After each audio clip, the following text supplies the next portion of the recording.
So as you guys know, one of the things that I value is perspective, right? I do AFC North talk to get the perspective of other people from the division.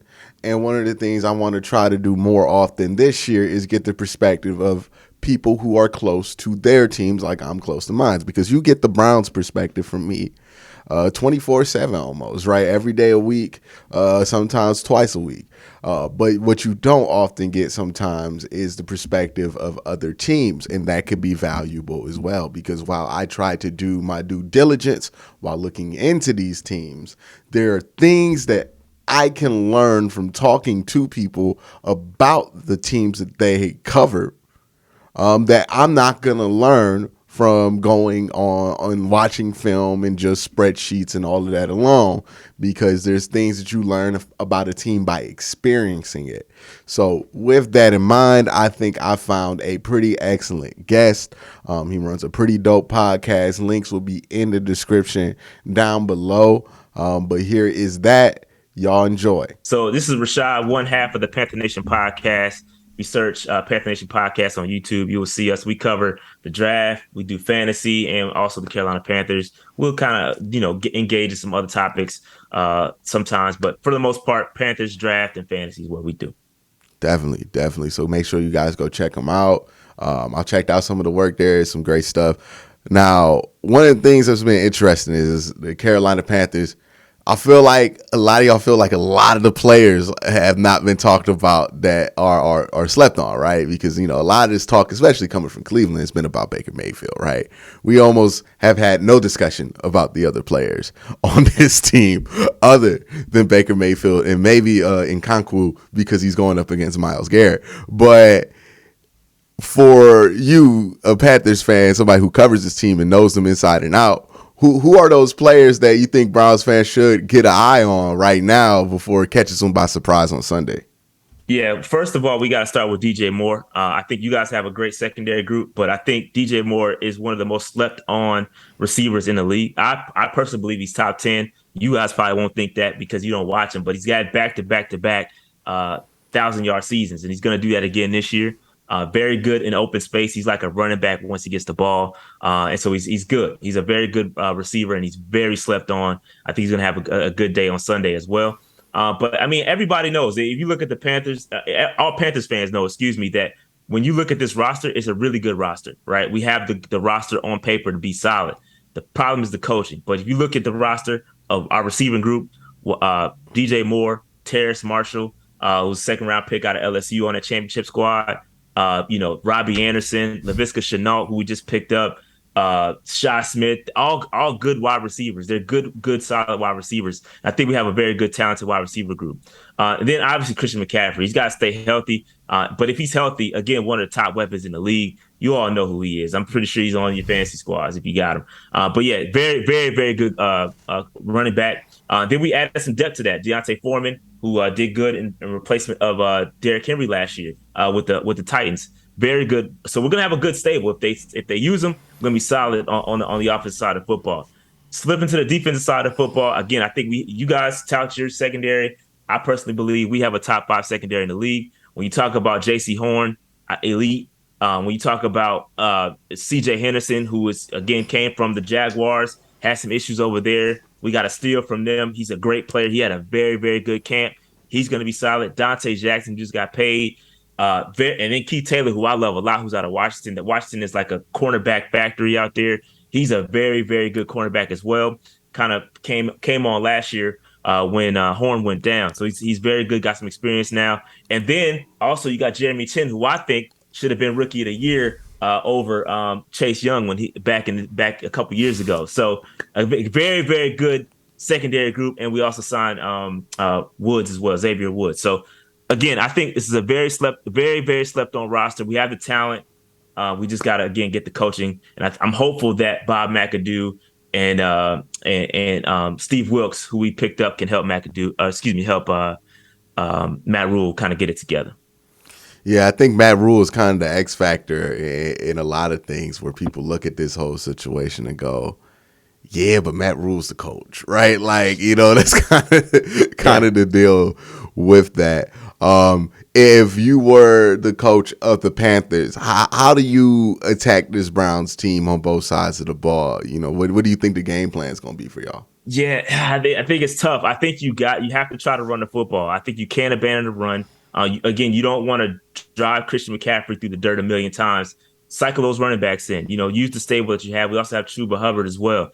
So I definitely want to run the football and stick to the run as much as I can. Kind of keep the football out of Baker Mayfield's hands. We know you all know how that works. You want to limit his. We don't want Baker Mayfield throwing the football 40 times a game. That's not the game plan. That's not what Matt Rule wants to do. I don't think that's what McAdoo wants to do either.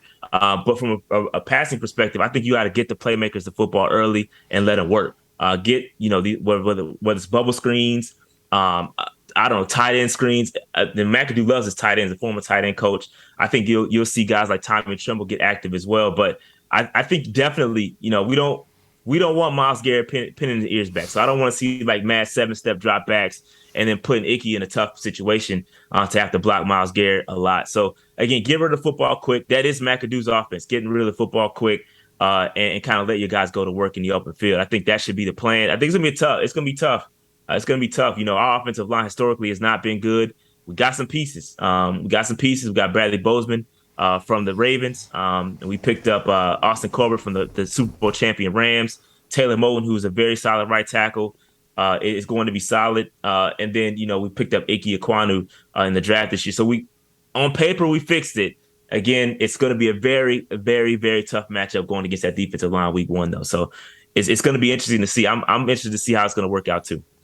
One of the things that's interesting, too, about that is I wonder if he's going to have to make an adjustment at some point because this Browns defense, one of the things they've been really good at, especially the latter half of last year, was against like screens and teams trying to spread the ball horizontal against them, right? Like I think this team had more struggles when teams tried to push the ball vertically against them. You look at that Chargers game last year, had massive struggles against like vertical push. Well, when teams try to go vertical against them at times, especially when Ronnie Harrison was the free safety. That's probably not going to happen as much, but this team has a lot of lateral speed when you look at the Browns defense. I mean, like Denzel Ward, super fast. Greg Newsome, super quick. He's going to be in the slot now instead of at the boundary, so he's going to be in position to make those tackles. And then JOK, he's the ultimate kind of guy that you want out there when teams are going to go screen heavy. So I'm wondering, if that's the game plan. And I understand why, because you don't want to necessarily be like, hey, we're going to push it vertically and just, leave our rookie on Myles Garrett, because sometimes you just got to leave him one-on-one if you go empty, right? Like there's nothing you can do there. So that's one of those situations where I'm wondering, like, if that does not go well, right? Let's say they do start that and they do start to try the screens and that's not working for them. What do you think the adjustment's going to be from Matt Rule? Man, adjust. Did you say adjust? That's not something that we do over in Carolina. We didn't do it last year. And we had Joe Brady as our offensive coordinator and came from college, and it didn't work out very well. We didn't adjust, and so that's something I'm looking to see. I don't know what they're going to do personally, but I'm looking to see some adjustments, second half adjustments, because I think what you're going to see though is I think they're going to draw up a very good game plan to start the game. They're going to jump on you. This is what we do. We're going to jump on you quick. And we may score some quick points. We may get up a couple of possessions, but then that second half comes. And then, NFL coaches do what NFL coaches do, and they adjust. And that's going to be our biggest problem.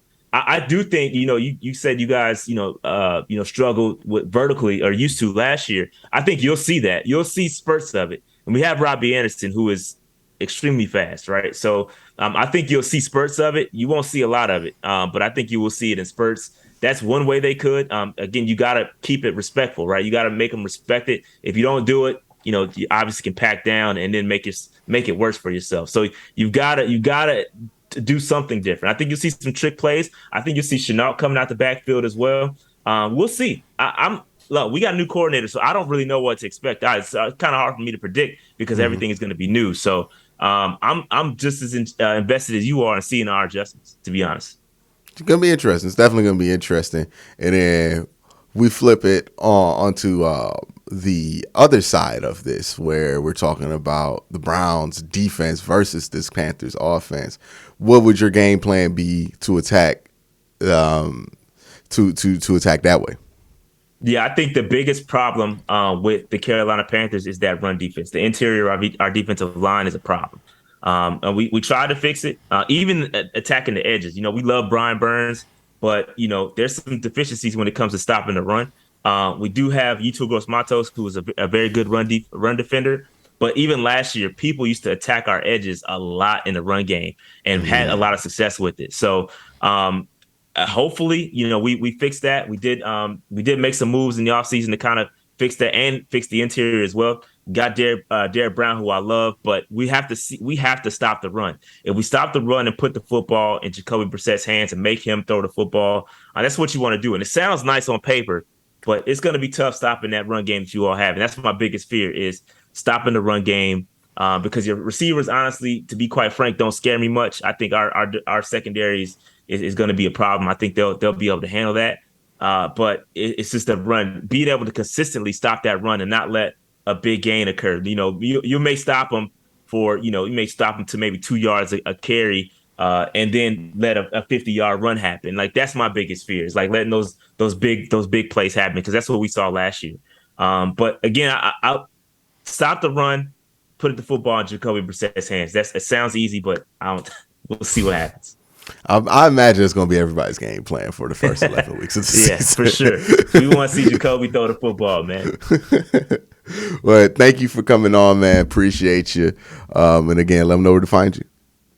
Yep. So Panther Nation Podcast on YouTube, at Panther Nation PC on Twitter.